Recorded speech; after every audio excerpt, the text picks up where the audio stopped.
Good morning students. अपना अध्याय 15 जिसमें आज हम चर्चा करेंगे अल्फा कण का उत्सर्जन। अल्फा कण का उत्सर्जन। तो सबसे पहले अल्फा कण का प्रतीक चिन्ह क्या होता है? हीलियम के नाभिक को क्या कहता है? अल्फा कण कहा जाता है। तो 2He4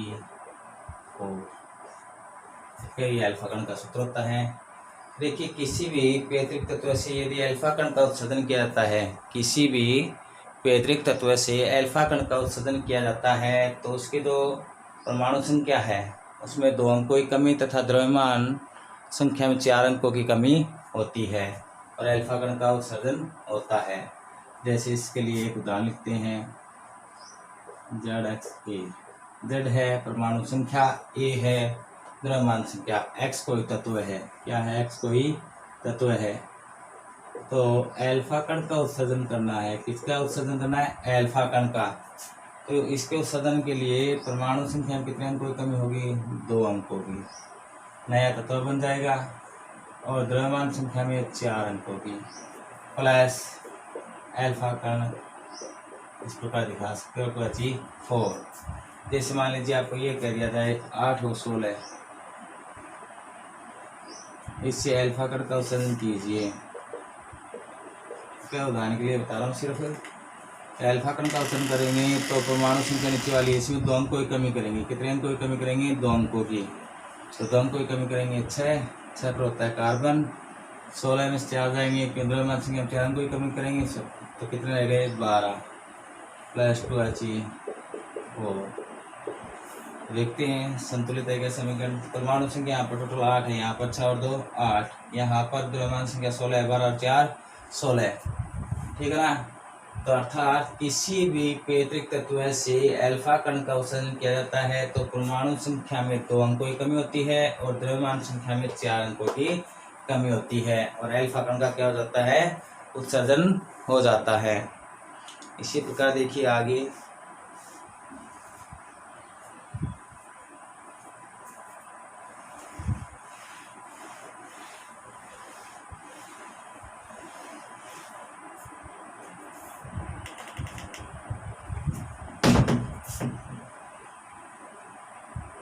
बीटा कण का उत्सर्जन।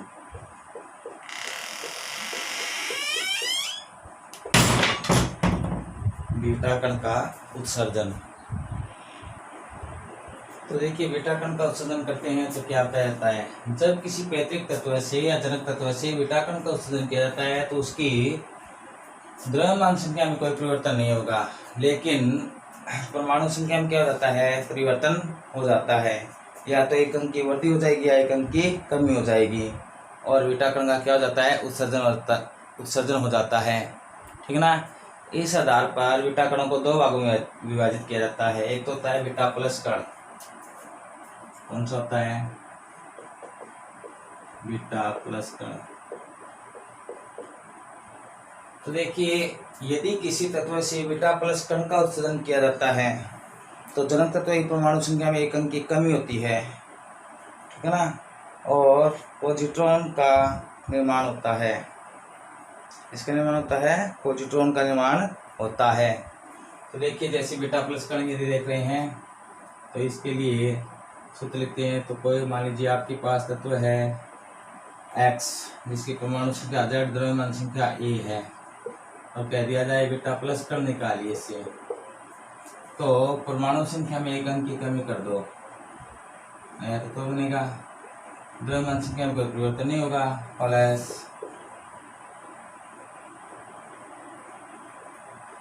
Positron neutron. ठीक है, ये पॉजिट्रॉन होता है, ये क्या होता है? न्यूट्रॉन होता है। पॉजिट्रॉन का निर्माण होगा तो न्यूट्रॉनों की उत्पत्ति होगी। न्यूट्रिनो।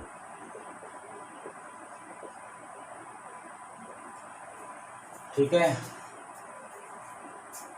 तो देखिए इसको एक उदाहरण द्वारा समझते हैं। जैसे मान लीजिए ये है 7N14 नाइट्रोजन दे रखा और कह रहा है इससे बीटा प्लस कण निकालिए।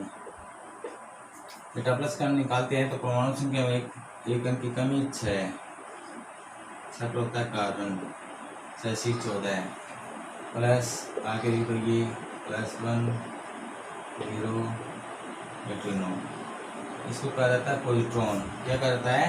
पॉजिट्रॉन। तो देखिए परमाणु संख्या में एक अंक की कमी हो गई, लेकिन द्रव्यमान संख्या सेम की सेम है। द्रव्यमान संख्या में कोई परिवर्तन नहीं होगा। तो यहाँ पर पॉजिट्रॉन का निर्माण हो रहा है, इसलिए इसे क्या कहते हैं? बीटा प्लस कण कहते हैं। और यदि इलेक्ट्रॉन का निर्माण हो जाए तो उसे क्या कहते हैं? न्यूट्रॉनो कहते हैं।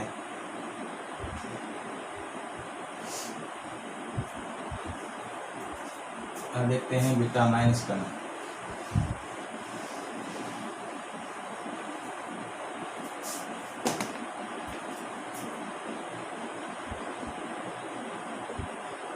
बीटा माइनस कण का उत्सर्जन।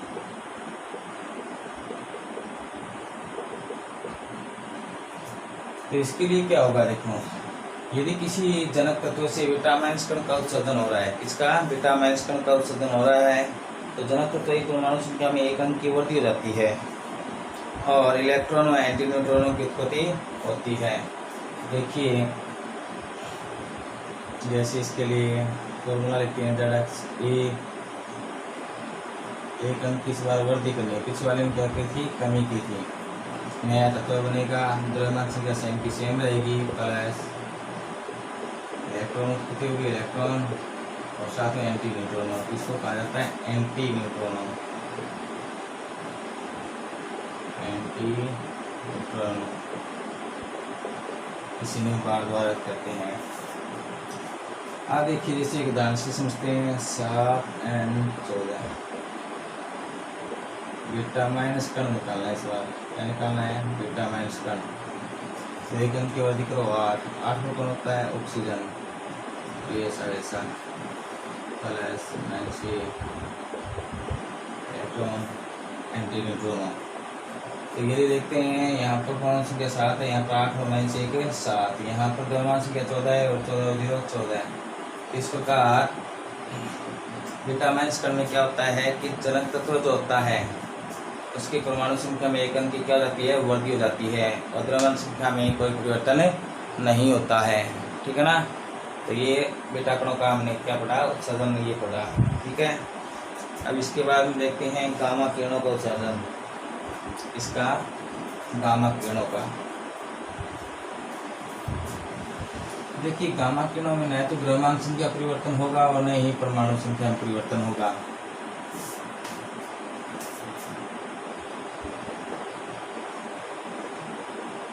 तो गामा किरणों का उत्सर्जन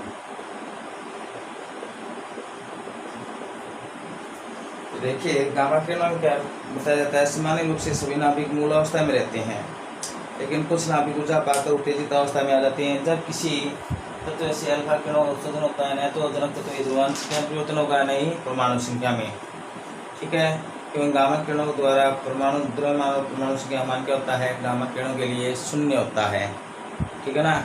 तो कहने का अर्थ है यदि किसी तत्व से आपको कह दिया जाए, जैसे कोई तत्व दे रखा है X, जिसकी परमाणु संख्या Z और द्रव्यमान संख्या A है, और कह दिया जाए गामा किरण निकालिए, तो ZXA प्लस गामा किरण। ठीक है। तो इसका अर्थ है कहने का कि न तो परमाणु संख्या परिवर्तन होगा, नहीं द्रव्यमान संख्या में, क्योंकि गामा किरणों के लिए परमाणु संख्या और द्रव्यमान संख्या का मान क्या होता है? 0 होता है। जैसे 8 और 16 गामा किरण 8 और 16 प्लस गामा किरण। ठीक है। गामा किरण सिर्फ क्या करती है? ऊर्जा को दर्शाती है, जिसके द्वारा न तो परमाणु संख्या में परिवर्तन होता है, न ही द्रव्यमान संख्या में परिवर्तन होता है। अब देखिए इस पर आधारित एक क्वेश्चन आता है।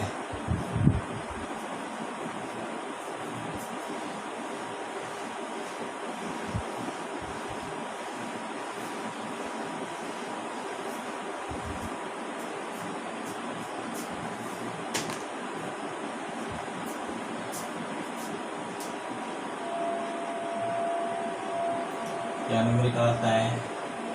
निम्न समीकरण में निम्न समीकरण में तत्व A4 की परमाणु संख्या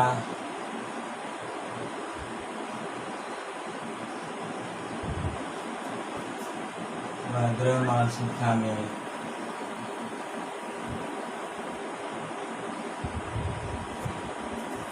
निम्न तत्व A4 की परमाणु संख्या व द्रव्यमान संख्या ज्ञात कीजिए।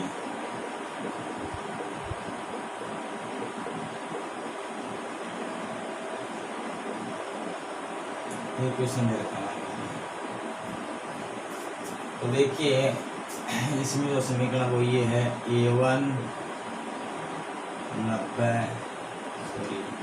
कुछ भी ले सकते, चलो 90 लेते हैं, 90 280। इससे अल्फा कण का उत्सर्जन करना है, ठीक है। फिर A2 बनेगा, A2 से फिर बीटा प्लस कण का उत्सर्जन करना है, A3 बनेगा, A3 से फिर पुनः अल्फा कण का क्या करना, उत्सर्जन करना है, और A4 बनेगा। तो इस A4 तत्व की परमाणु संख्या द्रव्यमान संख्या ज्ञात आपको करनी है, ठीक है ना। तो देखिए करते हैं, कैसे करेंगे।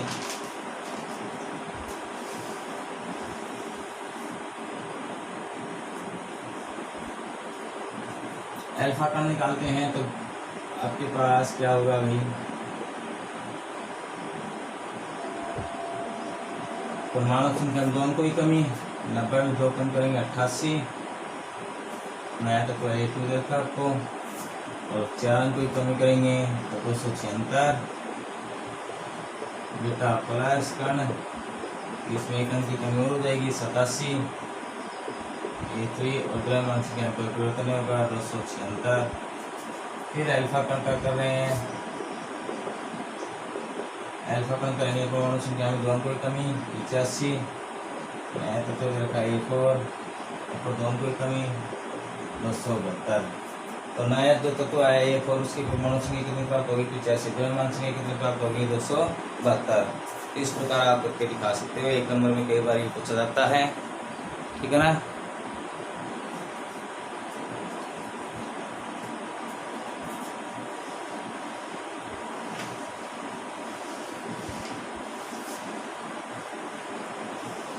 एक क्वेश्चन और देखिए,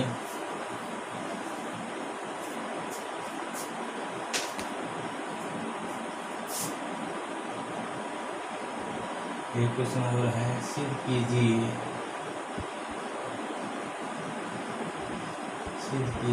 R बराबर R0 की घात 1/3 के आधार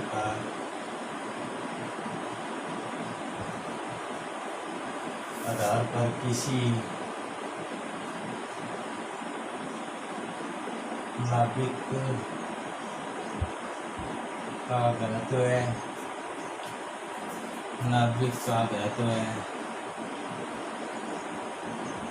सदैव नियत रहता है, सदैव नियत रहता है। कीजिए R बराबर R0 1 की घात 1/3 के आधार पर कि किसी नाभिक का घनत्व सदैव क्या रहता है, नियत रहता है। तो किसी भी नाभिक का जो घनत्व होता है वो रो द्वारा व्यक्त किया जाता है, जो किसी एकांक आयतन के लिए उत्पन्न होने वाले द्रव्यमान को व्यक्त करता है, ठीक है ना। तो देखिए इसके आधार पर कैसे सिद्ध करेंगे कि मान लीजिए किसी नाभिक में प्रोटॉन न्यूट्रॉन की संख्या, प्रोटॉन न्यूट्रॉन का द्रव्यमान समान है। तो सबसे पहले मानते हैं, आंसर में क्या लिखेंगे देखो,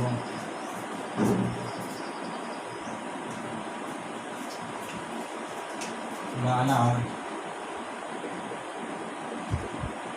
प्रोटॉन व न्यूट्रॉन का द्रव्यमान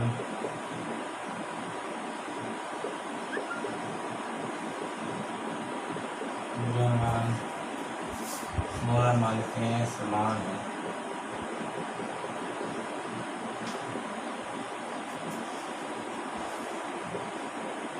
तथा नाभिक का द्रव्यमान कैपिटल एम है।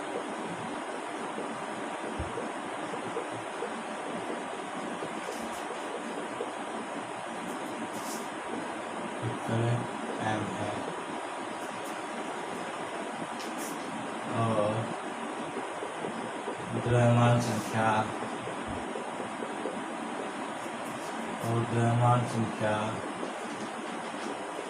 कैपिटल ए द्वारा व्यक्त की गई है। कैपिटल ए द्वारा व्यक्त की गई है। आता है तो सूत्र से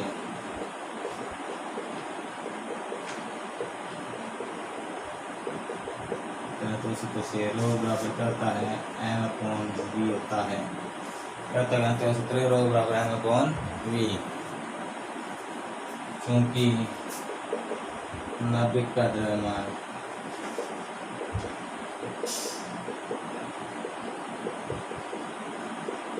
एम बराबर प्रोटॉन न्यूट्रॉन का द्रव्यमान इंटू द्रव्यमान संख्या, इसलिए रो बराबर ए अपॉन बी। ठीक है, क्योंकि नाभिक का आयतन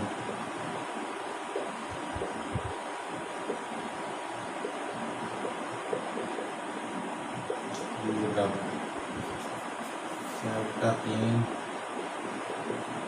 क्यूब, इसलिए रो बराबर एम ए अपॉन बी की वैल्यू 4/3। 3 कहाँ चला जाएगा ऊपर, पाई आर क्यूब। कोई दिक्कत नहीं है। आगे देखो, क्योंकि हमें खेलना भी की दीजिए आर बराबर आर और ए की घात 1/3 ये दे रखी है। इसके आधार पर हल करना है। आर के स्थान पर रखते हैं, इसलिए रो बराबर एम इंटू ए 4 पाई क्यूब करेंगे तो आर नोट का क्यूब, इसमें क्या हो जाएगा ए, तो इसी ठीक है रहेगा, कैंसिल हो जाएगा। ए से ए कैंसिल, रो बराबर M 4 pi r naught cube.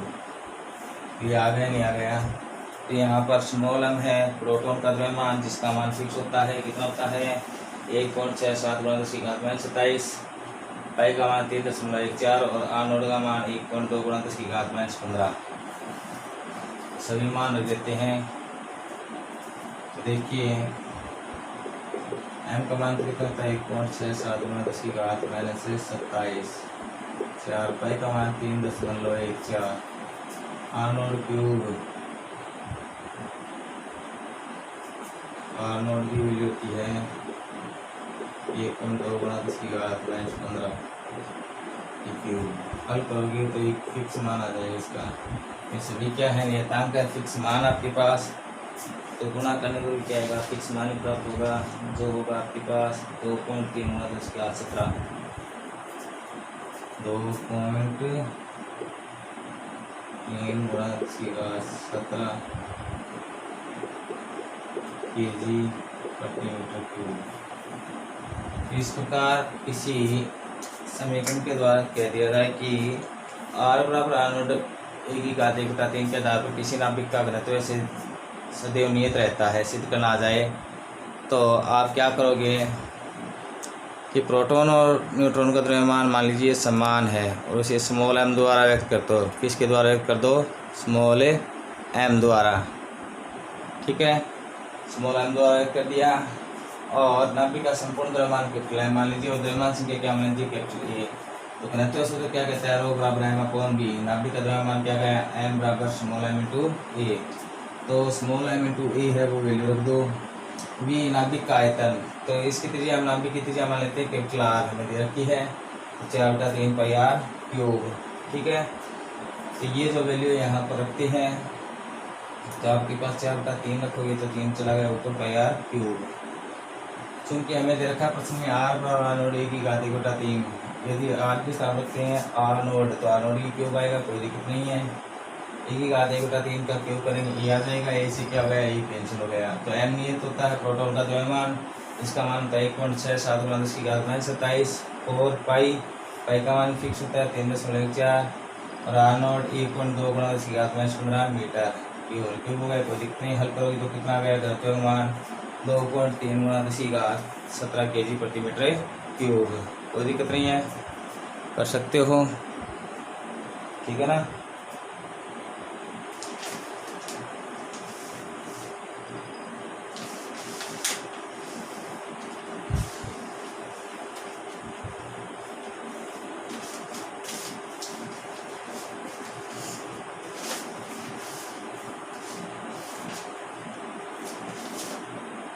अब देखिए न्यूमेरिकल और बताते हैं आपको वो क्या है।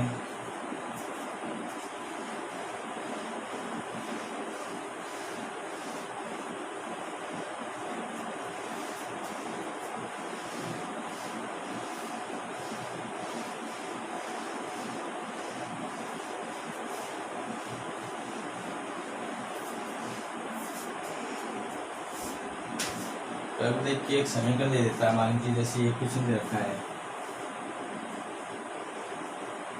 A1 70 140 अल्फा कण तत्व बनेगा A2, ठीक है। इसे मान लीजिए बीटा प्लस कण निकाल लिया गया, ठीक है। इसे 3 बना फिर बीटा माइनस कण A4 और कह दिया जाए आपको इसमें संभारिक कौन कौन से तत्व है, तो देखते हैं। सबसे पहले इसको हल करते हैं, तो 70A1, तो इसमें से अल्फा कण निकालना है। क्या निकालना है, अल्फा कण। अल्फा कण निकालते हैं तो आपको पता है परमाणु संख्या में 2 अंकों की कमी होती है, तो 2 अंकों की कमी कर दो, सब दो गए 68। तत्व दे रखा है A2 और द्रव्यमान संख्या कितने अंकों की कमी होती है, 4 की, तो 136। बीटा प्लस कण, बीटा प्लस कण में क्या होता है, आपके पास परमाणु संख्या में 1 अंक की क्या होती है, कमी होती है ना, कमी होती है। तो कर देते हैं कमी,